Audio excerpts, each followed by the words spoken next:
ஆமென்.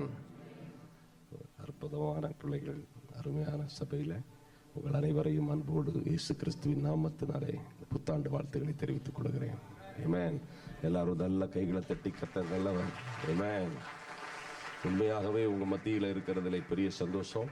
இந்த புதிய வருட ஆராதனையிலும் உங்கள் மத்தியில் இருக்கிறதுல மிகப்பெரிய மகிழ்ச்சி. ஆமென். கரங்களை உயர்த்தி சொல்லுங்க, ஹல்லேலூயா.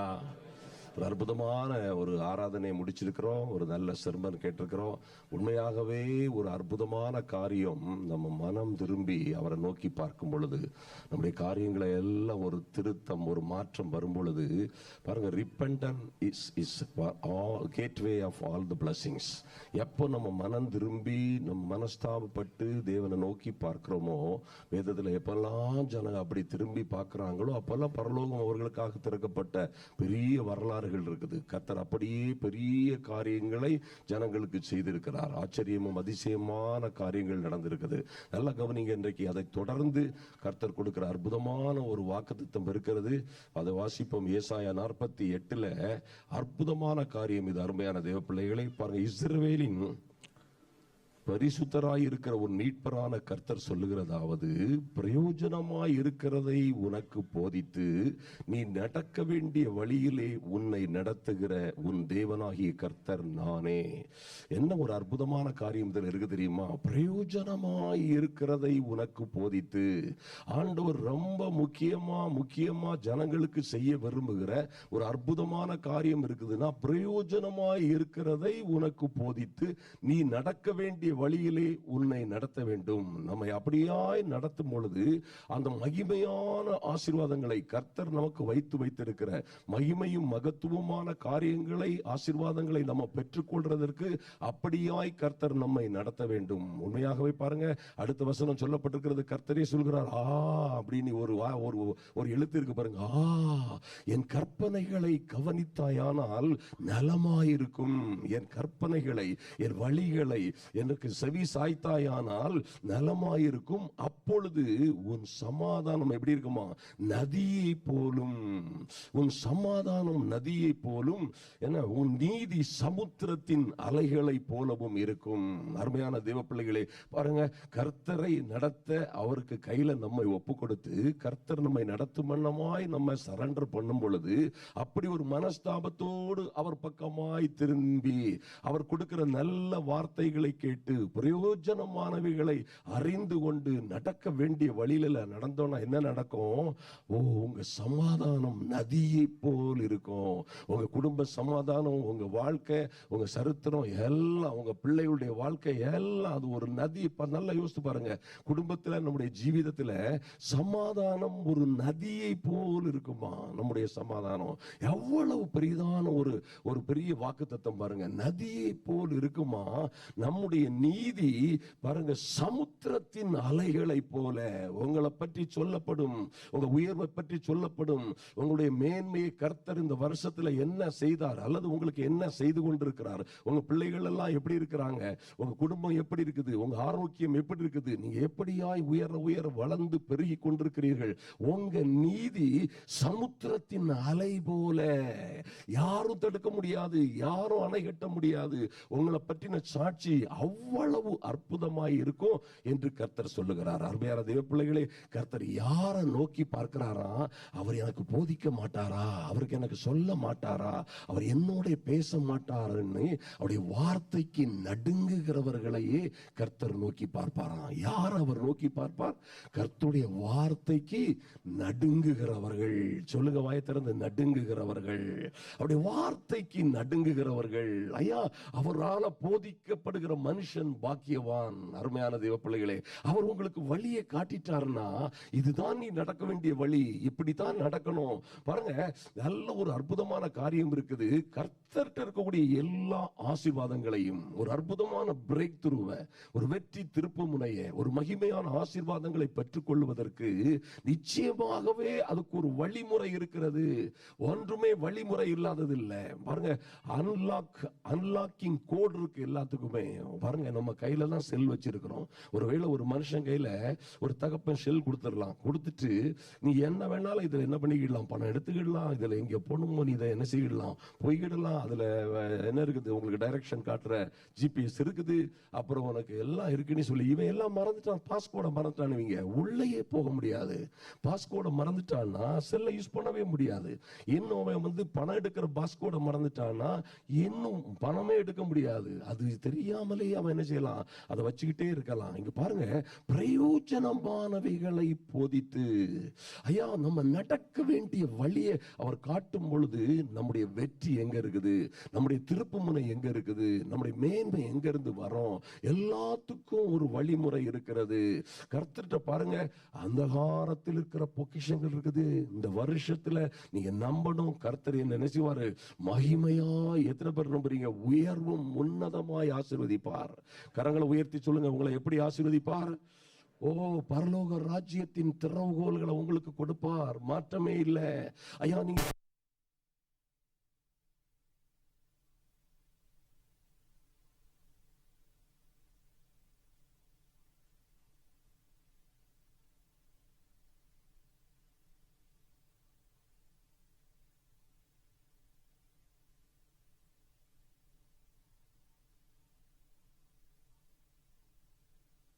கேட்டாலும் அதை நான் செய்வேன், என் நாமத்தினாலே நீங்கள் கேட்டுக்கொள்ளுவது எதுவோ அது உங்களுக்கு செய்யப்படும். இந்த வருஷம் அப்படிதான் நடக்கும் நம்புறவங்க ஆமேன்னு சொல்லுங்க பார்க்கலாம்.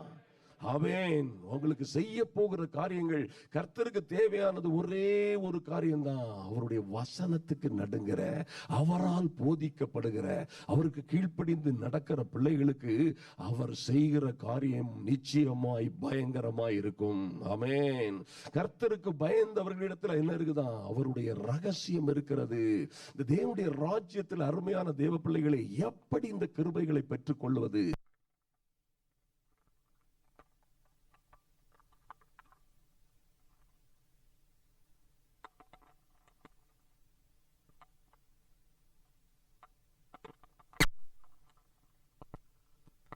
இருக்கிறது. எத்தனை பேர் அந்த நம்புறீங்க ஒரு விலைக்கிரயம் இருக்குன்னு? வேதத்துல எல்லா வெற்றி பெற்ற மனிதர்களும், நல்ல கவனிங்க, ஒரு அன்னாளுக்கு ஒரு திருப்பு முனை எப்ப வருதுன்னு கேட்டீங்கன்னா பாருங்க, பிள்ளையே இல்லாத மலடியா இருக்கிறாங்க, அவங்களுக்கு எப்போ எந்த சூழ்நிலையில வருதுன்னு கேட்டீங்கன்னா ரொம்ப அற்புதமான விஷயம் அது. நீர் எனக்கு ஒரு ஆண் குழந்தையை கொடுப்பீரே ஆனால், அந்த அம்மா அன்னைக்கு தான் சொல்றாங்க, நீர் ஒரு ஆண் பிள்ளையை கொடுப்பீரானால் உம்முடைய ராஜ்யத்திற்கு, உம்முடைய ஆலயத்திற்கு, உமக்கென்றே நான் அதை என்ன செய்வேன், திரும்ப கொடுப்பேன். அந்த அம்மா பொருந்தனை பண்ணினதோடு அன்றைக்கு அவங்க இருதயத்தெல்லாம் தேவ சமூகத்தில் ஊற்றிடுறாங்க. அந்த ஒரு நாள் எத்தனையோ நாள் புலம்பிக்கிட்டே இருந்தாங்க, பொறாமப்பட்டாங்க, எரிச்சல் அடைந்தாங்க, எல்லாம் இருந்துச்சு. அந்த ஒரு நாள்ல இப்படி ஒரு நல்ல தீர்மானம் எடுத்தாங்க பாருங்க, அதுதான் அவங்க வெற்றி வாழ்க்கையின் கீ. அந்த அம்மா பாருங்க, அந்த ஒரு ஜெபம் பண்ண பிறகு வேதத்தில் எழுதப்பட்டிருக்கிறது, அதற்கு பிறகு அன்னாள் துக்கமுகமாய் இருந்ததே இல்லை, கர்த்தர் அன்னாளை நினைத்தருளினார். ஆமென். என்ன அற்புதமா எழுதப்பட்டிருக்கிறது, துக்கமுகமாய் இருந்ததே இல்லை. ஆலயத்தில் தேவ சமூகத்தில் தன்னை சரண்டர் பண்ணி, ஆண்டவரே நீர்தான் எல்லாம், உம்முடைய கவலைகளை எல்லாம் உம்மீது வைத்து விடுகிறேன், இனி நாம் வருத்தப்பட்டு பாரம் சுமக்க முடியாது, நீரே எல்லாம், நீர் இப்படி செய்வீரே ஆனால்.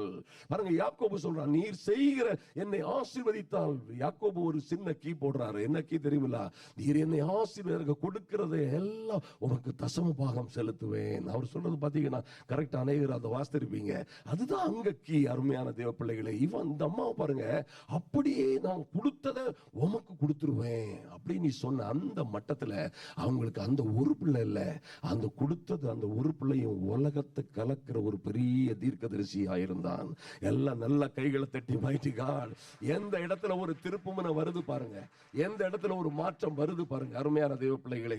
அப்போ இதற்காக அவர் நமக்கு போதிக்க விரும்புகிறார், நமக்கு அவர் என்ன செய்யறாரு, நமக்கு அறிவுறுத்த, நம்மை நடத்த, இந்த வழியில எந்த வழியில அதை அன்லாக் பண்ணலாம், நம்முடைய பிளஸிங்ஸ் நம்ம பிரேக் த்ரூ அன்லாக் பண்றதுக்கு எந்த கீ போட்டா அது சரியா வரும். இன்னும் நீங்க தொடர்ந்து பாத்தீங்கன்னா அருமையான ஒரு காரியம் இருக்குது. அருமையான தேவ பிள்ளைகளை, தாவீது பாருங்க, அவன் ரொம்ப அற்புதமான ஒரு ராஜா, அவருக்கு வீடு அரண்மனை கட்டப்படல, ஆனா அவரும் என்ன நினைக்கிறாரு, தேவனுக்கு கர்த்தருக்கு ஒரு பலிபீடத்தை, ஒரு ஆலயத்தை கட்டுற வரைக்கும் நான் என்ன செய்ய மாட்டேன், என்னுடைய படுக்கையாகிய கட்டிலின் மேல் ஏற மாட்டேன். நான் இப்படி இருக்க மாட்டேன், என் கண்களுக்கு நித்திரையை வரவிட மாட்டேன், என் படுக்கை ஆயில கட்டில ஏற மாட்டேன்னு சொல்லி அந்த மனுஷன் ஒரு தீவிரமாய் தேவனுக்கு ஆலயம் கட்டணும். அந்த வைராக்கியத்தை பார்த்து, நீ கெட்டாண்டா உன் புத்திரன் கெட்டுவான்னு சொல்லிட்டு ஆண்டவர் நினைச்சுவாரு, தாவீதுக்கு ஒரு அரண்மனையை கட்டி கொடுப்பார். அருமையான தேவ பிள்ளைகளை, என்ன ஒரு வைராக்கியம் பாருங்க. நான் நினைக்கிறேன் சங்கீதம் 125 நினைக்கிறேன், அதை வாசித்தீங்கன்னா உங்களுக்கு அப்படியே ஒரு அனல் உண்டாகும். இவ்வளவு வைராக்கியமா, இப்படி ஒரு வைராக்கியமா ஒரு மனுஷன் நினைக்க முடியுமா? இப்படி பாருங்க, கர்த்தருக்கு ஒரு ஆலயம் தான் கட்டுறது வரைக்கும் நான் என்ன செய்ய மாட்டேன், என் படுக்கையாகி கட்டிலின் மேல் ஏற மாட்டேன், என் செவி என் விழிகளுக்கு நித்திரைய விட மாட்டேன். இந்த வைராக்கியம் என்ன செய்து அந்த மனுஷனுக்கு இருதயத்தை கர்த்தர் பார்க்கிறாரு. பார்த்துட்டு அவனுக்கு ஒரு அரண்மனையை கட்டி கொடுக்கிறார். நல்ல கரங்களை உயர்த்தி சொல்லுங்க ஆமென். இன்னும் நல்ல சத்தமா சொல்லுங்க ஆமென். ஹல்லேலூயா. நீங்க பாருங்க, கோரேசின் அபிஷேகத்தை பற்றி எல்லாருக்கும் தெரியும். கோரேசின் அபிஷேகத்தை கோரேஸ் ஒரு பெரிய அன்லாக் பண்ணுவோம் பாருங்க. அவனுக்கு பிளஸிங்ஸ் அந்த ஆள் எப்படி பெற்றுக்கொள்றான்னு பாருங்க. கோரேஸ் ஏசாயா 45 வாசித்தீங்கன்னா ரொம்ப அற்புதமாய் சொல்லப்பட்ட ஒரு காரியம் இருக்கிறது. ஏசாயா 45 அந்த மாதிரி ஒரு அபிஷேகம் எல்லாரும் விரும்புகிற அந்த மாதிரி ஒரு அபிஷேகம் என்ன செய்யும், நீ விலையேறப்பட்ட அபிஷேகமா எழுதப்பட்டது கோரேசுக்காக எழுதப்பட்டிருக்கிறது. கர்த்தரே சொல்லுவார், நான் அபிஷேகம், பிரதர் இத கொஞ்சம் வைங்க, நான் அபிஷேகம் பண்ணின கோரேசுக்கு முன்பாக. கர்த்தர் சாட்சி கொடுப்பார் அந்த மனுஷனை குறித்து. எல்லாருக்கும் பிடித்த அற்புதமான வரிகள் அதில் எழுதியிருப்பார். அவனுக்கு முன்பாக நான் என்ன செய்வேன், அவனுக்கு முன்பாக ஜாதிகளை கீழ்ப்படுத்துவேன், அவனுக்கு முன்பாக ராஜாக்களின் இடைக்கட்டுகளை அவன் அவிழ்ப்பான், அவனுக்கு முன்பாக வாசல்கள் பூட்டப்படாது இருக்கும். எத்தனை ஒரு அற்புதமான காரியம். இந்த கோரேசின் அபிஷேகம் அநேகர் லைக் பண்ற ஒரு அபிஷேகம். கோரேசுக்கு கொடுக்கப்பட்ட அந்த கிருபை எல்லா மனிதரும் விரும்புகிற ஒரு மகிமையான அபிஷேகம். பாருங்க என்ன சொல்றார் பாருங்க, ஜாதிகளை கீழ்ப்படுத்தி அவனுக்கு முன்பாக அவன் என்ன செய்வான், ராஜாக்களின் இடைக்கட்டுகளை அவிழ்ப்பான், அவனுக்கு முன்பாக வாசல்கள் பூட்டப்படாதே இருக்கும். எத்தனை பேர் அதை விரும்புறீங்க? இந்த வருஷம் வலது கையை உயர்த்தி சொல்லுங்க, இந்த வருஷம் எனக்கு முன்பாக என்ன செய்யக்கூடாது, எந்த வாசல்களும் அடைக்கப்பட்டதாய் வாயை திறந்து நீங்க சொன்னா டிக்ளேர் பண்ணாது அப்படியே ஆகும். நிச்சயமா ஒவ்வொரு நாளும் நீங்க டிக்ளேர் பண்ண முடியும், எனக்கு முன்பாக வாசல்கள் என்ன செய்யணும், பூட்டப்படாது, பூட்டப்படாது, திறந்தே இருக்க வேண்டும். ஹல்லேலூயா. நீங்க சொன்னதுதான் நம்புறவங்க மாத்திரம் நல்ல கைகளை தட்டி நான் சொன்னதுதான். ஆமென். எத்தனை பேர் நம்புறீங்க நீங்க சொன்னபடி நடக்கணும்னு சொல்லி? தேவனுடைய சபையில் இணைக்கப்பட்டிருக்கிற பிள்ளைகளுக்கு, தேவனுடைய சரீரமா இருக்கிற பிள்ளைகள், நீங்க என்ன சொன்னீங்களோ அது உங்க வாழ்க்கையில நடக்கும். கரங்களை உயர்த்தி சொல்லுங்க ஆமென். இந்த மலையை பார்த்து பெயர்ந்து போனா பெயர்ந்து போவோம், இந்த அத்தி மரத்தை பார்த்து பிடுங்கப்படுனா பிடுங்கப்படும். நீங்க சபிக்கிறவர்களை அவரே சபிப்பார், நீங்கள் ஆசீர்வதிக்கிறவரை அவரே ஆசீர்வதிப்பார். நீங்க வாயை திறந்து சொல்றதெல்லாம் நடக்கும், சந்தேகமே கிடையாது. இன்னும் பாருங்க, அந்த கோரேசு குறித்து சொல்லப்பட்ட காரியங்கள், அவனுக்காக நான் என்ன செய்வேன், அவன் வலது கையை பிடிச்சிட்டு அவனுக்கு முன்னே போய் கோணலானவைகளை செம்மையாக்குவேன். உங்க வாழ்க்கையில, உங்க தொழில, உங்க வீட்டுல, உங்க குடும்பத்துல கர்த்தரே முன்ன போய் கோணலானவைகள்லாம் செம்மையாக்குனா அந்த மாதிரி பாக்கியம் உலகத்துல இருக்கான் பாருங்க. எத்தனை பெரிய பாக்கியம். வெங்கல கதவுகளை உடைப்பேங்கிறார் அவனுக்காக, இருப்பு தாழ்பால்களை முறிப்பேங்கிறாரு, அந்த காலத்தில் இருக்கிற பொக்கிஷங்களையும் புதையல்களையும் அவனுக்கு எடுத்து கொடுப்பேன் அப்படிங்கிறாரு. இந்த வருஷம் அப்படி செய்வார் நம்புறவங்க மாத்திரம் ஆமென் சொல்லுங்க பார்க்கலாம். இதுல என்ன ரகசியம் இருக்கு, யாரா சொல்லுங்க பாப்போம். இந்த கோரேசுக்கு எப்படியா இவ்வளவு பெரிய கிருபையை கொடுத்தாரு, இவ்வளவு பெரிய கிருபை. நீங்க அந்த 4 வசனத்தையும் பாத்தீங்கன்னா, எந்த அபிஷேகம் பட்டவனுக்கும் இப்படி பச்சையா எழுதல, அழகா அற்புதமா எழுதப்பட்டிருக்குது. இது விரும்பாத ஒரு மனுஷன் இருக்க மாட்டான், அவ்வளவு அருமையா எழுதப்பட்டது. இந்த மனுஷனுக்கு ரகசியம் எங்க இருக்குது தெரியுமா உங்களுக்கு? இதுக்கு முந்தின அதிகாரம் கடைசி வசனத்தை திருப்புங்க பாருங்க, 44. ஆமா, அதை எடுத்து வாசிங்க பார்க்கலாம். 28. எல்லாரும் வாசிங்க. கோரேசை குறித்து ஆண்டவரே சொல்றார், கோரேசை குறித்து. அவன் ராஜா, புறஜாதி ராஜா. நல்ல கவனிங்க, அவன் ஒரு கிங், புறஜாதி கிங்யா. அவன் யூத குலத்தான் அல்ல, தேவனுடைய வம்சத்துல வந்தவன் இல்ல, ஒரு புறஜாதி ராஜா. அவன் என்ன பண்ணுவானா, உண்மையாகவே நான் சொல்றேன், நீங்க எல்லாருமே வாசிக்கும் பொழுது இந்த கோரேஸ் 45 வாசிக்கும் போது, ஏசாயா 61 வாசிக்கும் போது எல்லாருக்கும் இருதயத்துல ஒரு துள்ளல் வரும்.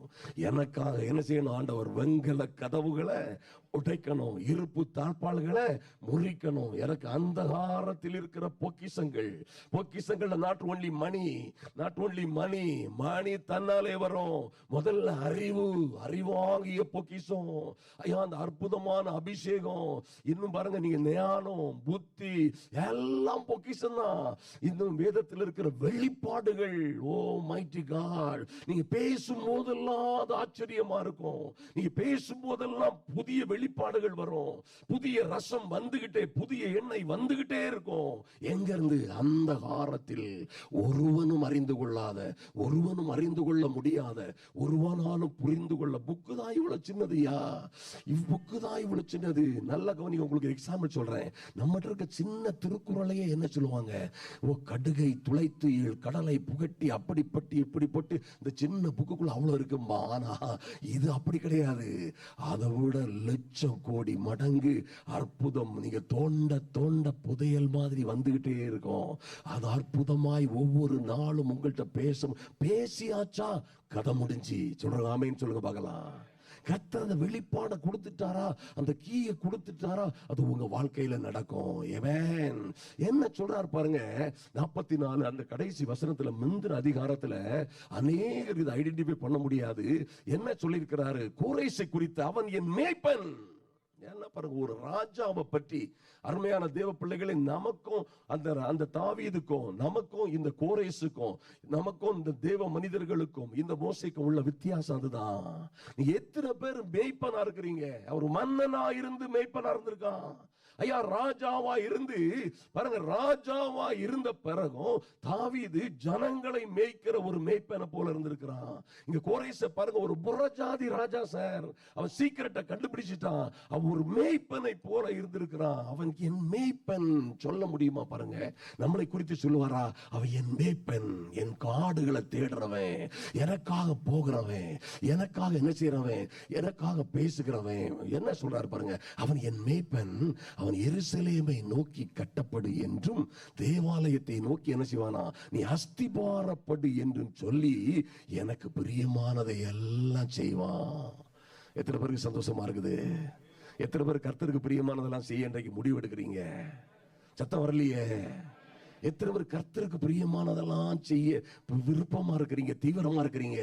நான் ஒன்று சொல்லட்டுமா, நீங்க இதெல்லாம் சும்மா வேற வழியே கிடையாது. நீங்க கர்த்தருக்கு பிரியமானதெல்லாம் செய்ய ரெடியா இருந்தா அவர் உங்களுக்கு பிரியமானதெல்லாம் அவர் செய்வார். நல்ல கைகளை தட்டி ஒரு நாள் மறந்து போகாதுங்க, ஒரு நாள் மறந்து போகாதுங்க. அவருக்கு பிரியமானதெல்லாம் நீங்க செய்கிற தேவ பிள்ளைகளாய் காணப்படும் பொழுது நிச்சயமாகவே உங்களுக்கு பிரியமானதெல்லாம் அவர் செய்வார். கரங்களை உயர்த்தி சொல்லுங்க ஆமென். அவன் தேவாலயத்தை நோக்கி என்ன செய்வான், கட்டப்படு. என்ன ஒரு பெரிய கிருபை பாருங்க. அவர் அதை நோக்கி என்ன செய்வான், அஸ்திபாரப்படு என்று சொல்லி எனக்கு பிரியமானதை எல்லாம் நிறைவேற்றுவான் என்று சொல்லுகிறவர் நான் அப்படின்னு கர்த்தர் சொல்றாரு. நீ இனி வாசிக்கும் போது இந்த கோரேசு சம்பவங்களை தியானிக்கும் போது நிதானமா தியானிக்க. அவன் என்ன செய்தான், எவ்வளவு வைராக்கியமா இருந்தான். அந்த வைராக்கியம் தான், நல்லா கவனிங்க, அந்த வைராக்கியம் தான் அவன் போகிற இடங்களில் எல்லாம் அவனுக்கு கதவு திறந்தே இருந்தது. ராஜ்யங்களை கீழ்ப்படுத்தினான், ஜனங்கள் பட்டார்கள். அது அவனுடைய திறமை மாத்திரம் இல்ல, அவன் மேல இருந்த அபிஷேகம். ஐயா, இந்த அபிஷேகத்தை என்ன விலை கொடுத்து பெற்றுக்கொண்டான்னா, அவர் கர்த்தருடைய சித்தப்படி நடக்கிற ஒருவனா இருந்தான். அவருக்கு பிரியமானதை எல்லாம் செய்கிறவனா இருந்தான். நீங்க எத்தனை பேர் ஒருவேளை இந்த நாட்டில் நம்ம இருக்கிறோம் அருமையான தேவ பிள்ளைகளே, இதுல ஒரு அந்த மாதிரி ஆட்கள்கிட்ட நம்ம சுவிசேஷம் சொல்ல முடியாது. ஆனா நம்ம நாட்டு ஜனங்க இப்ப உங்களுக்கு ஆங்கில சர்வீஸ் இருக்குது, ஹிந்தி சர்வீஸ் இருக்குது, தமிழ் சர்வீஸ் இருக்குது, எல்லாம் இருக்குது. நீங்க எத்தனை பேரை கர்த்தருக்குள்ள நடத்துகிறவரால் இருக்கிறீங்க யோசித்து பாருங்க. எத்தனை பேரை உங்களோட இருக்கிறவங்களை நீங்க எப்படியாவது, அதெல்லாம் சும்மா நடக்கிறது இல்லை, சும்மா ஏதாவது வருமா? அவங்களை எத்தனை பேரை கர்த்தருக்காக நடத்தணும்னு ஒரு வைராக்கியம் உங்கள்கிட்ட இருக்குது. அருமையான தேவ பிள்ளைகளை, இதெல்லாம் என்ன கிடையாது, இதெல்லாம் ஒரு விளையாட்டான காரியம் கிடையாது, நிச்சயமான காரியம். இந்த புதிய வருஷத்துல ஒரு தீர்மானம் எடுங்க, நான் கர்த்தருக்காக நிற்பேன். சொல்லுங்க வாய் திறந்து, நான் கர்த்தருக்காக நிற்பேன். ஐயா, கர்த்தருக்காக அவமானப்பட்ட அத மாதிரி பாக்கியமே கிடையாது. எத்தனை பேர் ஆமென் சொல்றீங்க? கர்த்தருக்காக நீங்க பேசுறதுனால உங்களை எதிர்த்து பேசுறாங்க, அல்லது கர்த்தருக்காக பேசுறதுனால சிலர் உங்களுக்கு விரோதமா இருக்கிறாங்கன்னா, உங்களை அங்க இருந்து தூக்கி கர்த்தர் எங்க வைக்கணுமோ அங்க வைப்பார். கரங்களை நல்லா தட்டி மாட்டிக்கார். அவர் உங்களை தயவுள்ள பிரயாசங்களை எல்லாம் மறந்து விடுகிறதற்கு அவர் அநீதி உள்ள தெய்வம் அல்ல. எத்தனையோ தம்பிமார் இருக்கிறான் அந்த ஊர்ல, எத்தனையோ தம்பிமார் இருக்கிறான், நீங்க தங்கச்சிமார் இருக்கிறாங்க. நீங்க கர்த்தரை பற்றி சொல்லுகிற ஆத்துமாக்களை தேடுகிறவர்களா இருக்கணும். பாருங்க, அவருக்காக புறப்பட்டீங்கன்னா அவர் உங்களுக்காக புறப்படுவார். கரங்களை உயர்த்தி சொல்லுங்க ஆமென். இன்னும் சந்தோஷமா சொல்லுங்க ஆமென். ஹல்லேலூயா. எத்தனை ஒரு அற்புதமான காரியம் பாருங்க. ஆண்டவர் இந்த பாருங்க ஆபிரகாமை குறித்து சொல்லும் பொழுது, அருமையான தேவ பிள்ளைகளை, எப்போ இந்த ஆபிரகாம் ஒரு மகிமையான கிருபையை பெற்றுக்கொண்டார்னு கேட்டீங்கன்னா, பாருங்க 75 வயசுல ஆபிரகாம் என்ன செய்யறாரு, ஆண்டவரோடு இடைபடுகிறார். அப்ப பிராமிஸ் எல்லாம் வாங்கிடுறாரு. 100வது வயசுல தான் பிள்ளை கொடுக்கிறாரு, 25 வருஷங்களுக்கு பிறகு. ஆனா சில நேரங்களில் சில ஆசீர்வாதங்கள் நமக்கு லேட் ஆகும் பொழுது அது மகிமையா இருக்கும். நான் சொல்லுவேன், எவ்வளவு லேட்டா தாமதமாகுதோ அவ்வளவு பயங்கரமா இருக்கும் அவருடைய கிருபை. ஆமென். எவ்வளவு பாடுபட்டு கடந்து வருகிறீர்களோ, அங்க இருந்து உங்களுக்குள்ள ஒரு மாற்றம் வரும் பொழுது உங்களுக்கு கிடைக்க போற ஆசீர்வாதங்கள் அத்தனை மகிமையா இருக்கும். நம்புறவங்க ஆமென் சொல்லுங்க. ஹல்லேலூயா. பாருங்க, ஆண்டவர் அந்த மகனை கொடுக்கிறார். ஆதியாகமம் 22:12 பாத்தீங்கன்னா, அதுல ஒரு பெரிய ஒரு அற்புதமான ஸ்டேட்மெண்ட் ஆண்டவர் சொல்லுவாரு. இவனுக்கு கொடுக்கப்பட்ட அந்த பிள்ளைய, அந்த அற்ப ஏக சுதனை, ஏக புத்திரனை என்ன பண்றான் பாருங்க. கொடுத்தது ஒரு பிள்ளை, கொடுத்த வாக்கு தத்துவம், சந்ததியை இப்படி வானத்து நட்சத்திரங்களை போல மாற்றுவேன், பூமியின் தூளை போல மாற்றுவேன் சொன்னவர் ஒரு பிள்ளைய 25 இயர்ஸ்க்கு பிறகு கொடுத்துட்டு, அவன் கொஞ்சமா வளர்ந்து வரும்போது அவனையே எனக்கு கொடுத்துருன்னு ஒரு டெஸ்ட் போட்டாரு பாருங்க. எத்தனை பேர் இந்த மாதிரி ஒரு டெஸ்ட் போட்டா நம்ம தாங்குவோம் பாருங்க. நமக்கு நல்ல நலமான வழிகளை அவர் போதித்து, நடக்க வேண்டிய வழிகளை அவர் நடத்தும் பொழுது என்ன நடக்கும், அவருடைய கற்பனைகளுக்கு கீழ்ப்படி பொழுது பாருங்க, சமாதானம் ஒரு நதியை போல வந்துருமா. இடையில இருக்கிற ஒரு டெஸ்ட் வருது பாருங்க, அது எப்படி வருது பாருங்க. என்ன சொல்றாரு பாருங்க. அப்பொழுது அவர் பிள்ளையாண்டான பாருங்க, பிள்ளையாண்டான கொண்டு பலியிடுன்னு சொல்லுவாரு. ஆபிரகாம் உடனடியாய் ஒண்ணுமே, அந்த இடத்த நீங்க வாசித்தீங்கன்னா ஒண்ணுமே சொல்ல மாட்டாரு, ஒரு கொஸ்டின் கிடையாது. மறுநாள் காலையிலே அப்படி விரவுகள் எடுப்பார், கத்தி எடுப்பார், பலிபீடத்துக்கு வேண்டிய என்னெல்லாம் கொண்டுட்டு பிள்ளையை கொண்டுட்டு நேரே சொன்ன இடத்துக்கு போயிடுவாரு. எவ்வளவு ஒரு பெரிய ஒரு தாழ்மை, எப்படி தன்னைத்தானே ஒப்பு கொடுக்கிறார் பாருங்க. அப்படியே பிள்ளையை தூக்கி வச்ச பிறகு இன்னும் கொஞ்சம் நேரம் ஆயிட்டுன்னா ஒரே போடா பிள்ளைய போட்டுருவாங்க இடத்துலதான் ஆண்டவர் சத்தம் போடுவாரு. அப்பொழுது அவர் ஆண்டவர் சொல்வார், பிள்ளையாண்டான் மேல் உன் கையை போடாதே, ஸ்டாப் இட் அப்படிங்கிறார், பாட்டு பா அப்படிங்கிறாரு. ஏன்னா he is ready. பாருங்க, அப்ப என்ன சொல்றாரு அதுக்கு பிறகு, நீ அவனை உன் புத்திரன் என்றும் உன் ஏக சுதன் என்று பாராமல் எனக்காக ஒப்பு கொடுத்தபடியினால். அருமையான தேவ பிள்ளைகளை, எப்படி ஒரு பெரிய பிளஸிங்க அன்லாக் பண்றாங்க. ஐயா, கடற்கரை மணலாயிருக்கும்னு சொல்லியிருக்கிறாரு.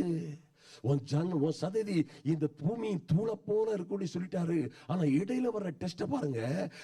ஒப்பு கொடுத்தபடியினால் ஆண்டவர் சொல்றாரு, நீ தேவனுக்கு பயப்படுகிறவன் என்று என்ன செய்த இப்பொழுது அறிந்திருக்கிறேன். நல்லா கவனிங்க, இப்பொழுது அறிந்திருக்கிறேன். எப்பொழுது அறிந்துகிட்டாரா? இவருக்கு இருந்த கொடுக்கப்பட்ட ஒரே அற்புதமான பொக்கிஷத்தை தூக்கி என்ன செய்யறாங்க, பலிபீடத்துல வைக்கிறாரு. என்ன ஆனாலும் சரி கர்த்தர் சொல்றதை நான் கேட்பேன், என்ன ஆனாலும் சரி என்னை தாழ்த்தி அவருக்கு என்னையும் என் குடும்பத்தையும் எனக்குள்ள எல்லாவற்றையும் அவருக்குள்ள மொத்த மொத்த பொக்கிஷமே ஈசாக்கு தான். தூக்கி வைக்கும் பொழுது சொல்றாரு, இப்பொழுது நான் அறிந்து கொண்டேன் நீ என் சொல்லுக்கு கீழ்ப்படிய. நல்லா யோசித்து பாருங்க, 35 வருஷத்துக்கு பிறகு கர்த்தர் ஒரு பிள்ளையை கொடுத்துட்டு இப்படி சொன்னார்னா, அங்கதான் இருக்கு கீ. அங்க இருந்து அவருடைய ஆசீர்வாதங்கள் அவரை கடற்கரை மணவத்தனையாய் பெருக பண்ணுகிற அந்த அற்புதமான காரியங்கள்லாம் அதுக்கு பிறகுதான் நம்ம பார்க்க முடியும். அருமையான தேவ பிள்ளைகளே, பாருங்க, நம்முடைய ஆண்டவர் கூட எப்படி அந்த பேரை, அந்த கிருபையை ஒரு ரட்சிப்பின் அதிபதியாய் மாறினார்னு கேட்டீங்கன்னா, ரொம்ப அருமையா எழுதப்பட்டிருக்குது பிலிப்பியர் 2:8. அந்த ஒன்னையும் பார்த்துட்டு நம்ம முடிக்க போகிறோம். நல்லா கவனிங்க. அவர் மனுஷ ரூபமாய் காணப்பட்டு, இதுதான் நமக்கு மெஷர்மெண்ட். எல்லா தேவ பிள்ளைகளுக்கும் இதுதான் மெஷர்மெண்ட், இதுதான் வே. இந்த வேயில தான் நம்முடைய மகா பெரிய வெற்றிகள் இருக்கிறது. நல்லா கவனிங்க. அவர் மனுஷ ரூபமாய் காணப்பட்டு மரண பரியந்தம், நல்லா சொல்லுங்க, மரண பரியந்தம், சிலுவையின் மரண பரியந்தம் கீழ்ப்படிந்தவராகி தம்மை தாமே தாழ்த்தினார். எந்த இடத்திலையும் உங்களை தாழ்த்தி, உங்களை அப்படியே கர்த்தருடைய சமூகத்தில் தாழ்த்தி, ஐயா எனக்குன்னு ஒண்ணு இல்லை.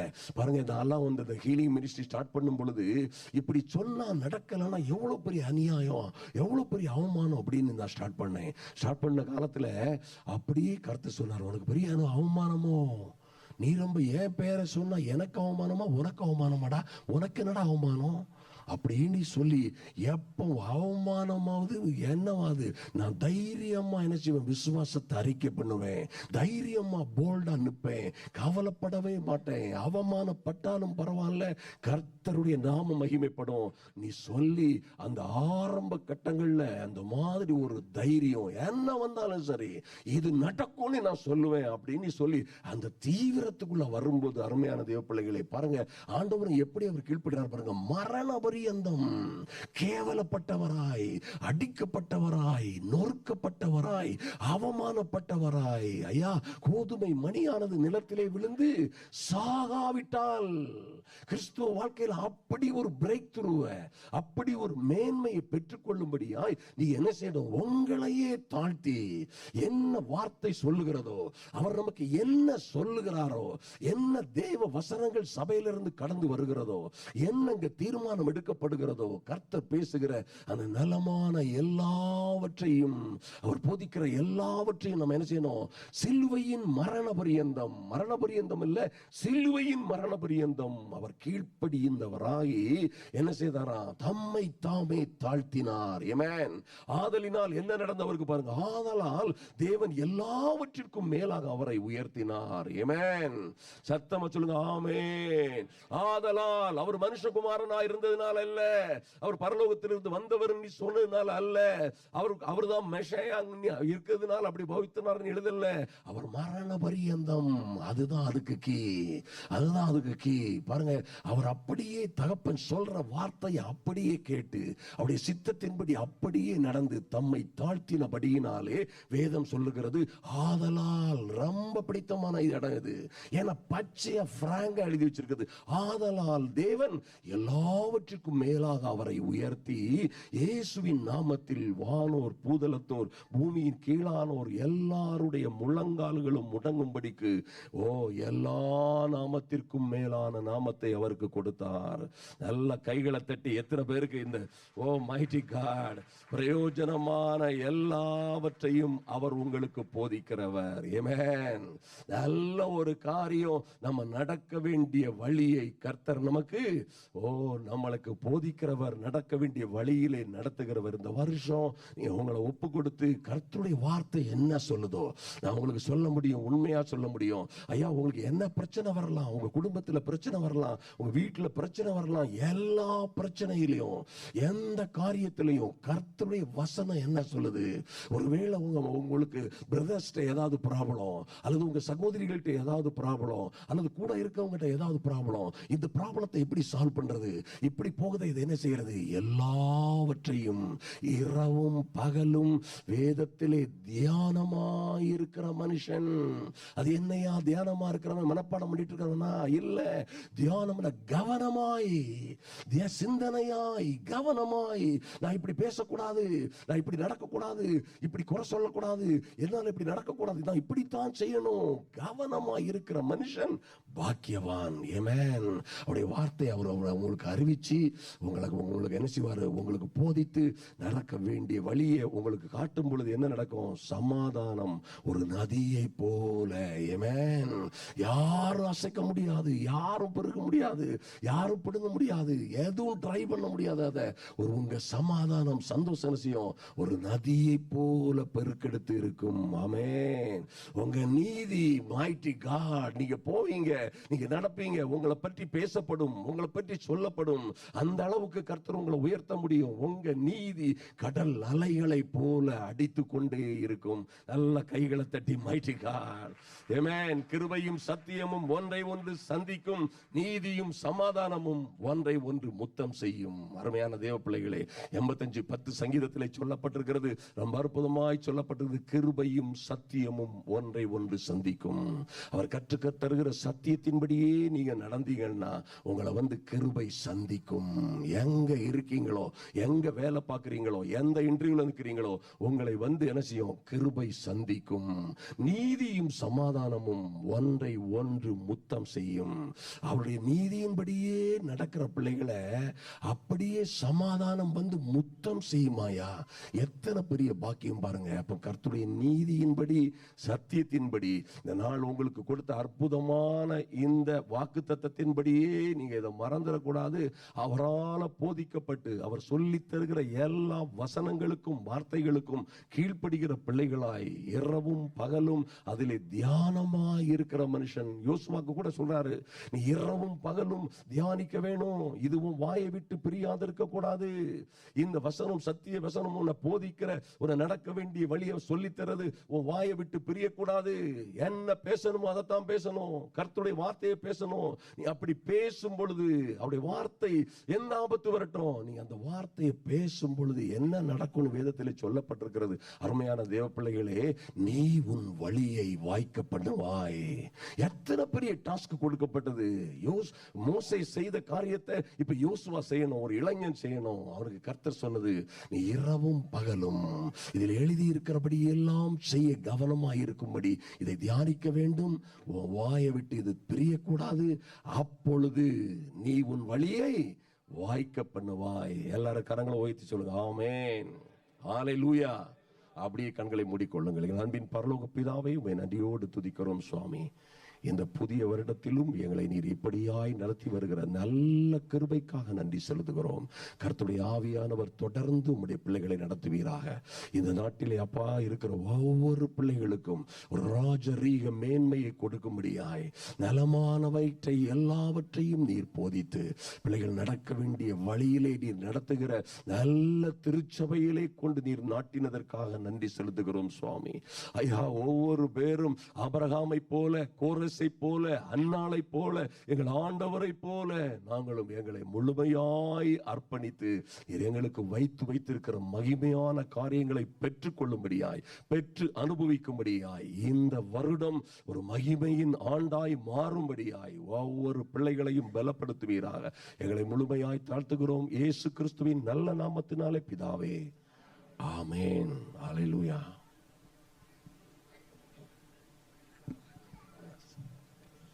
அப்படியே நாம் எல்லாரும் எழுந்திருப்போம். ஆமென், ஆமென். நாம் ஜெபிக்கலாம். ஆமென். நல்ல பிதாவே, ஆண்டவரே கொடுத்த நம்முடைய நல்ல வார்த்தைகளுக்காக நாங்கள் நன்றி சொல்லுகிறோம். தகப்பன், இந்த ஆண்டின் வாக்குத்தத்தத்தின்படியே பிரயோஜனமானவர்களை நீர் எங்களுக்கு போதித்து நாங்கள் நடக்க வேண்டிய வழிகளே நீர் எங்களை நடத்துகிற கர்த்தராய் இருக்கிற தேவனாய் இருப்பதனால் நன்றி சொல்லுகிறோம். ஒவ்வொரு பிள்ளைகளையும் அவ்விதமாகவே நீர் நடத்தி ஆசீர்வதிக்கும் அடிக்க உடைய திருக்கரங்களை ஒப்பு கொடுக்கிறோப்பா. வார்த்தைகளை பகிர்ந்து கொண்டு உடைய மகனை உடைய கரங்களை ஒப்பு கொடுக்கிறோம். நீர் ஆசீர்வதிங்க, பலப்படுத்துங்க. கர்த்தருடைய கிருபையினாலே மீது உள்ள ஊழியங்களை இந்த ஆண்டுகளிலும் பெருக பண்ணி நடத்தும்படிக்கு ஜெபிக்கிறோம். சபையாகி எங்களை உடைய திருக்கரங்கள் ஒப்பு கொடுக்கிறோம். நீரும் உடைய சுத்தமானவர்களை எங்களை கொண்டு இந்த தேசங்களிலும் செய்து நீர் எங்களை ஆசீர்வதிக்க வேண்டும் என்று இயேசுவின் நாமத்தில் வேண்டி கேட்கிறேன். சிறியோர் முதல் பெரியோர் வரை யாவரையும் பரலோகத்தின் தேவன் ஆசீர்வதிப்பீராக. இயேசுவின் நல்ல நாமத்திலேயே பிதாவே, ஆமென். என் ஆத்துமாவே கர்த்தரை ஸ்தோத்திரி, என் முழு உள்ளமே என் ஆத்துமாவே கர்த்தரை ஸ்தோத்திரி, அவர் செய்த சகல உபகாரத்தையும் ஒருபோதும் மறவாதே. ஆமென்.